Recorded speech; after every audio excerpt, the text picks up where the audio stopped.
चलो ठीक है, ध्यान देते हैं। ठीक है, तो हम लोग लास्ट क्लास में क्या देखे थे?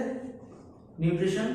ठीक है, न्यूट्रिशन में जब हम लोग देखे थे तो वहां से बस इतना चीज जाने थे कि भाई इंसान खाना खाता है और उसका काम कहां तक था? तो एसिमिलेशन तक था। ठीक है, मतलब क्या हुआ था कि हम लोग इंजेस्ट किए, डाइजेस्ट किए, एब्जॉर्ब किए और एसिमिलेट कर दिए। जो पांचवा स्टेप है इजेशन, वो तो बस वेस्ट प्रोडक्ट को बाहर करती है, तो वो तो खैर इसका पार्ट नहीं है। उसमें हम लोग क्या करेंगे? एसिमिलेशन का पार्ट को देखेंगे। ठीक है, देखो एसिमिलेशन में क्या होगा? रेस्पिरेशन एक ऐसा प्रोसेस है जो तुम्हारा न्यूट्रिशन के जस्ट बाद स्टार्ट होता है। ठीक है अब कहोगे कि सर अगर जस्ट बाद स्टार्ट होता है तो खाना खाने से पहले भी तो हम सांस ले रहे होते हैं, तो सांस लेना इज नॉट रेस्पिरेशन। ठीक है, वो ब्रीदिंग है। बहुत सारे बुक्स में भी सेम दे देता है कि breathing and respiration are same. Junior classes का बुक देखोगे तो बहुत सारे बुक में मिलेगा, 10th में तो नहीं देगा। ठीक है, उसके बाद बहुत सारे टीचर्स भी बता देते हैं कि breathing and respiration are same. ठीक है, लेकिन ऐसा नहीं है, कभी भी ऐसा नहीं है। हम लोग यहाँ उसके बीच में डिफरेंस भी देखेंगे। ठीक है, ब्रीदिंग एंड रेस्पिरेशन बिल्कुल सेम नहीं, वो दोनों एकदम अलग अलग प्रोसेस है। ठीक है, हम लोग जानेंगे वो प्रोसेस क्या है, पर पहले हम लोग देखते हैं हम न्यूट्रिशन में क्या देखे थे कि न्यूट्रिशन में हम लोग खाना को क्या करते हैं? डाइजेस्ट करते हैं, मतलब छोटे छोटे पार्ट्स में तोड़ते हैं और तोड़ने के बाद उसको ब्लड में एसिमिलेट कर देते हैं, ब्लड में भेज देते हैं। ठीक है, अब ब्लड जो है वो देखना, जब भी हम लोग पढ़ेंगे ना ब्लड के बारे में, तो ब्लड का बस एक ही काम होता है, कैरियर का काम होता है। क्या होता है? वो हर एक चीज को एक जगह से दूसरे का कैरी कर रहा होता है। ठीक है, बहुत खराब जिंदगी है ब्लड की। बस कोई कुछ भी प्रोडक्ट किया, बोला कि इसको वहां तक पहुंचा दो, चला जाता है पहुंचाना। नहीं, पैसा नहीं मिलता है उसको पैसा नहीं मिलता है उसके बदले, बहुत दिक्कत है उसके लिए।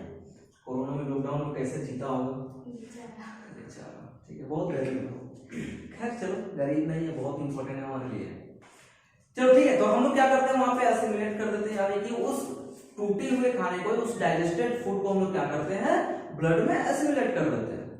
ठीक है, अब एसिमिलेट करने के बाद हमारा रेस्पिरेशन स्टार्ट होता है, यानी कि न्यूट्रिशन के जस्ट बाद स्टार्ट होगा। तो हम लोग देखेंगे क्या कि जैसे हम लोग ये किए थे न्यूट्रिशन में, कुछ न्यूट्रिएंट हम लोग गेन किए थे। क्या? जैसे हम लोग गेन किए थे ग्लूकोज, हम लोग गेन किए थे अमीनो एसिड, हम लोग गेन किए थे फैटी एसिड। यहाँ पे उन्हीं तीनों का काम है। ठीक है, हम लोग को याद होगा क्या क्या चेंज हुआ था जी? कार्बोहाइड्रेट चेंज हुआ था ग्लूकोज में। ठीक है, प्रोटीन चेंज हुआ था अमीनो एसिड में, और फैट चेंज हुआ था फैटी एसिड में। बस इन्हीं तीनों न्यूट्रिएंट्स का यहाँ पर काम है। ठीक है, अब देखो जब उसको ब्लड में भेज देता है तो ब्लड में वो इधर उधर घूमते हुए नहीं रहेगा। ठीक है, बंजारा तो नहीं है वो, उसका एक काम है, वो क्या करेगा? ब्लड उसको हर एक सेल तक पहुंचाएगा।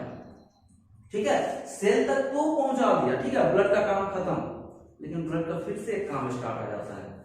ठीक है, क्योंकि उस फूड को हम लोग क्या करना है? तोड़ना है। अब उसको ऐसे तो तोड़ेंगे नहीं, उसको तोड़ने के लिए क्या चाहिए हमको? ऑक्सीजन चाहिए। अब फिर वो ब्लड जाता है किसके पास? हार्ट के पास जाता है पहले, उसके बाद लंग्स के पास जाता है। तो हम लोग बाद में देखेंगे, एक चैप्टर है हमारा इसी में, एक टॉपिक है, ठीक है, सर्कुलेटरी सिस्टम, तो उसमें देख रहे हैं कि ब्लड घूमता किधर से किधर है। ठीक है, पर फिलहाल हम लोग बस इतना जानेंगे कि ब्लड जो है वो ऑक्सीजन लेने के लिए जाता है किसके पास? लंग्स के पास, और लंग्स से वो ऑक्सीजन लेकर के कहां पे आता है? हर एक सेल के पास। ठीक है, ये डायग्राम हम इसलिए बनाए हैं कि इससे हम समझेंगे कि किस तरह से वो लंग्स में जाता है। ठीक है, अब वो क्या करता है? ऑक्सीजन तो ले लिया लंग्स से, अब फिर ऑक्सीजन लेकर के वो चला जाता है किसके पास? सेल के पास। ठीक है भैया, आपका जो भी चीज चाहिए था मैंने आपको ला दिया। ठीक है, अब वो क्या करता है? उसी ऑक्सीजन के हेल्प से हम लोग ग्लूकोज को तोड़ेंगे, फैटी एसिड को तोड़ेंगे, अमीनो एसिड को तोड़ेंगे। ठीक है, और तोड़ करके रिलीज करेंगे एनर्जी। जब भी कोई चीज टूटता है तो उससे एनर्जी रिलीज होता है। ठीक है, ये चीज हम लोग पूरा डिटेल में यहाँ पे जानेंगे। ठीक है, हम लोग अगर 10th क्लास में अगर कोई चीज पढ़ रहे हैं ना, तो कोशिश करना उसको पूरा डिटेल में पढ़ने का। ठीक है, और इस चक्कर में तो बिल्कुल मत रहना कि सिलेबस अगर हम लोग का माइनस हुआ है, कम हुआ है, तो नहीं पढ़ना है, वो पढ़ना ही है। ठीक है, सीबीएसई इतना बेवकूफ थोड़ी ना है, वो ऐसे डिलीट कर देगा चैप्टर। पढ़ना ही है वो, अभी नहीं तो बाद में सही। ठीक है, वो पढ़ना ही होगा। तो चलो फिर ठीक है, देखते हैं रेस्पिरेशन में। ठीक है, तो यहाँ पर हम बनाए हैं लंग्स का एक डायग्राम। ठीक है, बहुत अच्छा आर्टिस्ट है पर फिर भी उतना अच्छा नहीं बना पाए, कोई बात नहीं। देखो इसमें होता क्या है, बेसिकली इसमें क्या होता है वो जानना। ठीक है, चलो इसमें हमारे कुछ पार्ट्स है वो इन्वॉल्व है लंग्स में। ठीक है, जैसे हमारा नेजल कैविटी, ये नाक में ये नॉस्ट्रिल कहते हैं इसको। ठीक है, इसके अंदर है हमारा नेजल कैविटी, नेजल कैविटी, उसके बाद फेरिंक्स। ठीक है, उसके बाद फेरिंक्स, फेरिंक्स के बाद आता है हमारा ट्रैकिया, यहाँ पर जिसको हम विंड पाइप भी कहते हैं। ठीक है, इसको एक कॉमन लैंग्वेज में विंड पाइप कहा जाता है। ठीक, उसके बाद हमारे पास है ब्रोंकियोल्स। ब्रोंकियोल्स जो है वो ब्रोंकस का प्लूरल फॉर्म है, यहाँ पे दो ब्रोंकस है। ठीक है, एक हमारा लेफ्ट साइड में, एक हमारा राइट साइड में। क्लियर, उसके बाद हमारे पास दो लंग्स हैं, ह्यूमन बीइंग में दो लंग्स होते हैं, और लंग्स के जस्ट नीचे, ये जो हमारा लंग्स है इसके जस्ट नीचे साइड में एक डायफ्राम होता है, इसका भी काम है। ठीक है, और ये लंग जो है वो कवर्ड है किससे, तो रिब केज से। देखोगे तुम लोग यहाँ पे हड्डी दिखेगा। ठीक है, ये पूरा रिब केज है, तो हमारे पूरे चेस्ट कैविटी में रिब केज इसको घेर करके रखा होगा। ठीक है, अब देखो ये होता कैसे, ये प्रोसेस कैसे करता है उसको बताते हैं। ठीक है, जब हम लोग इनहेल करते हैं, मतलब सांस अंदर लेते हैं, ठीक है, उस टाइम पे हमारा रिब केज ना फैल जाता है, ऊपर उठ जाता है। इसलिए जब सांस लेते हो तो देखना कि हमारा चेस्ट कैविटी ऊपर उठ रहा है। ठीक है, नीचे से ब्रोंकस है वो नीचे चला जाता है, फ्लैट हो जाता है। ठीक है, तो उस कंडीशन में क्या होता है, लंग्स के पास इतना जगह बन जाता है कि वो आराम से एयर अपने अंदर ले सके और वो फूल सके, लंग्स फूल जाता है उस टाइम पे। ठीक है, उसके बाद क्या होता है कि जब एक्सहेलेशन कर रहे होते हैं, मतलब सांस बाहर छोड़ रहे होते हैं, तो ये रिब केज और ब्रोंकल क्या करता है, दोनों उसको दबाता है, जिसकी वजह से एयर बाहर आ जाता है। ठीक है, इस प्रोसेस को हम लोग कहते हैं ब्रीदिंग। ठीक है, एक्सचेंज ऑफ गैसेस हो रहा है इसमें, कोई एनर्जी नहीं निकल रहा है इसमें। ठीक है, क्योंकि एनर्जी अभी हम लोग इसको लेके कहां गए हैं, कहीं नहीं गए लेकर के। क्लियर, या में ये लंग्स कैसे वर्क करता है, देखो इसको ऐसे समझो, सपोज करो मेरा ये हाथ जो है वो लंग्स है और ये जो है वो रिब केज है। ठीक है, ये पूरा इस तरह से चिपका हुआ है ऐसे। ठीक है, अब क्या होता है, जैसे हम लोग इनहेलेशन करते हैं, ये ऊपर की तरफ उठ जाता है, यहाँ पे देखो बीच में जगह बन गया, अब ये फूल जाएगा।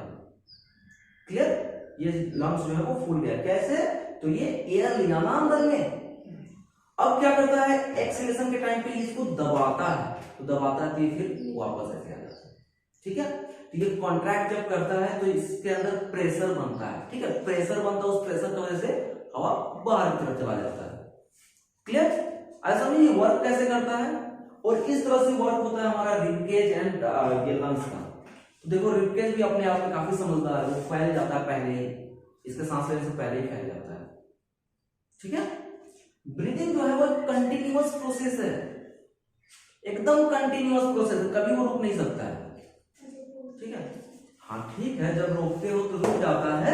ठीक है, लेकिन ज्यादा से ज्यादा कितने देर तक रोक पाओगे, 1 मिनट 2 मिनट, हम 30 सेकंड, तुम 30 सेकंड रोकता है। ठीक है, ज्यादा से ज्यादा कितने देर रोक सकते हैं जब 2 मिनट, ज्यादा से ज्यादा 3 मिनट। ठीक है, कोई बहुत अच्छा हुआ था, वो एक मूवी आता है सलमान खान का, मौत को छू के टक से बाहर आ जाते हैं। ठीक है, वो कौन सा मूवी था, जो भी मूवी था जिसमें डेविल नाम था ना सलमान खान का, तो वो था ना कि 15 मिनट तक सांस रोक सकते हैं, ऐसा है नहीं। ठीक है, कभी कोशिश भी मत करना, वरना कल से क्लास नहीं कर पाओगे। ठीक है, ऐसा कभी कोशिश मत करना कि भैया हम लोग जा रहे हैं सांस रोकने। हम लोग उसको कुछ टाइम के लिए रोक सकते हैं, बट वो एक कंटिन्यूअस प्रोसेस है, हमेशा के लिए नहीं रोक सकते हैं। ठीक है, और जब हमेशा के लिए रोक लेंगे तब पढ़ाई खत्म। ठीक है, पढ़ाई का जो टेंशन है ना हमारे दिमाग में, एक ही बार में खत्म हो जाता है उस टाइम पे। ठीक है, इसलिए कभी कोशिश मत करना इस चीज। खैर, हम लोग और आगे डिटेल में जानेंगे कि ब्रीदिंग होता क्या है, तब जब हम लोग ब्रीदिंग एंड रेस्पिरेशन के बीच में डिफरेंस जानेंगे। ठीक है, फिलहाल ब्रीदिंग ये है। ठीक है, हम लोग यहाँ पर जानेंगे कि रेस्पिरेशन क्या होता है। तो रेस्पिरेशन एक ऐसा सेल्यूलर प्रोसेस है, सेल्यूलर प्रोसेस, अब यहाँ पे नया वर्ड आ गया, क्या होता है सेल्यूलर प्रोसेस, नाम से ही पता चल रहा ना, सेल में होगा उसको सेल्यूलर कहेंगे। नया वर्ड आया है, खतरनाक वर्ड नहीं आया है, ठीक है। तो यहां पर क्या है कि सेल्यूलर प्रोसेस, यानी कि हमारा रेस्पिरेशन जो है वो एक सेल्यूलर प्रोसेस है, वो सेल के अंदर होगा, ठीक है। अब ये सेल्यूलर प्रोसेस है तो इसमें क्या होगा, तो हम लोग जो खाना खाए उससे अभी तक हम लोग को एनर्जी नहीं मिला था, हम लोग न्यूट्रिशन में एनर्जी नहीं पाए थे, हम लोग न्यूट्रिशन से उसको तोड़े थे, ठीक है। लेकिन रेस्पिरेशन में क्या होता है, उस टूटे हुए खाने को क्या करेगा, ये ऑक्सीजन के मदद से बर्न करेगा, ठीक है, तोड़ेगा और तोड़ करके क्या रिलीज करेगा, एनर्जी। और कितना एनर्जी, एटीपी के फॉर्म में करेगा। कितना करेगा बाद में जानेंगे, ठीक है। एटीपी के फॉर्म में करेगा। ये एटीपी क्या है, एडिनोसाइन ट्राइफॉस्फेट, एडिनोसाइन ट्राइफॉस्फेट, ठीक है। इसमें 3 फॉस्फेट होते हैं, ठीक है। और ये बहुत बहुत बड़ा रोल प्ले करता है हमारे लिए। कभी हम लोग कहीं पे थक जाते हैं तो ये हम लोग को एनर्जी प्रोवाइड करता है, ठीक है। एटीपी एक्चुअली एक एनर्जी पैकेट है, 38 पैकेट। हर एक मॉलिक्यूल ऑफ ग्लूकोज से मिलता है हम लोग को 38 एटीपी, मतलब एक ग्लूकोज इक्वल टू 38 एटीपी। तो हम लोग कितना ग्लूकोज खाते हैं, सोचो कितना एनर्जी मिलता होगा हम लोग को, ठीक है। अब उस एनर्जी को यहीं भी बर्बाद करेंगे हम लोग। चलो उसको बर्बाद करना भी सीखेंगे इसी चैप्टर में, कैसे उसको बर्बाद करना है। फिलहाल ये समझ में आया ब्रीदिंग क्या होता है। चलो इसके बारे में हम जानते हैं कि ब्रीदिंग रेस्पिरेशन अब एक्चुअली हो कैसे रहा है, ठीक है। तो थोड़ा सा हम दूसरा डायग्राम बनाएंगे उसके बाद। ये क्लियर है डायग्राम, लंग्स का डायग्राम बनाने ज्यादातर नहीं आता है, टेंशन मत लो, ठीक है। लंग्स का डायग्राम बनाने नहीं आता चलो हम लोग को पता चल गया कि रेस्पिरेशन क्या होता है, ब्रीदिंग क्या होता है, ठीक है। अब हम लोग देखेंगे क्या कि difference between breathing and respiration. Respiration and breathing के बीच में आखिर डिफरेंस क्या है, ठीक है। दोनों आखिर कैसा प्रोसेस है, कहां पर होता है, क्यों होता है, ये टोटल डिफरेंस अब हम लोग को देखना है, ठीक है।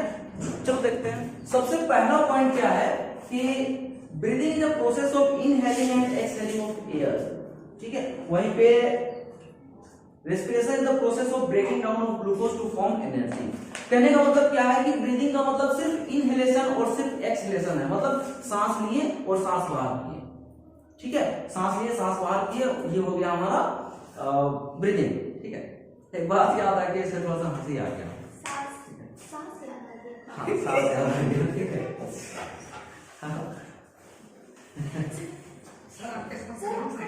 एक मैरिड आदमी थी, एक मैरिड आदमी था, ठीक है। वो यही टॉपिक पढ़ा रहा था बच्चों को, ठीक है।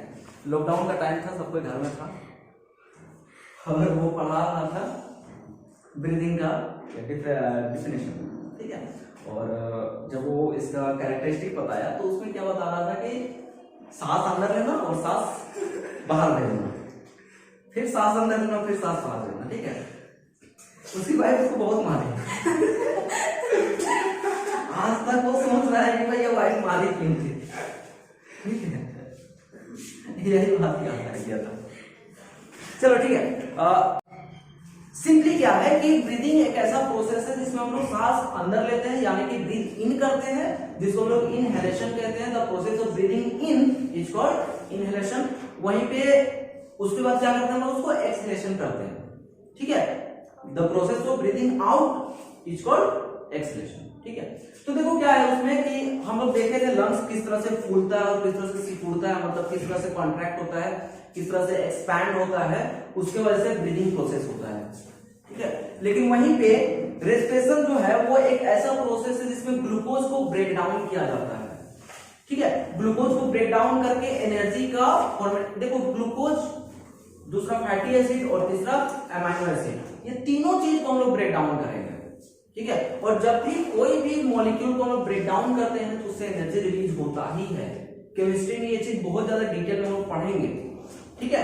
तो क्या है कि जब भी कोई भी मॉलिक्यूल जो है वो ब्रेक डाउन होता है उससे एनर्जी निकलता है। तो यहाँ पे रेस्पिरेशन क्या है, ग्लूकोज को ब्रेक डाउन करके उससे एनर्जी रिलीज करेगा, ठीक है। नेक्स्ट प्रोसेस है हमारा breathing takes place in lungs, whereas respiration is a cellular process. क्या है कि ब्रीदिंग जो है सिर्फ लंग्स में होता है। लंग्स ने वो एयर लिया एंड उसी लंग्स ने उस एयर को बाहर कर दिया, ठीक है।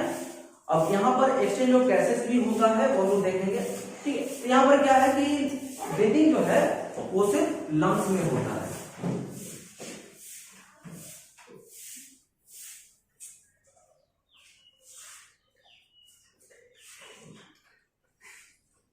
वीडियो का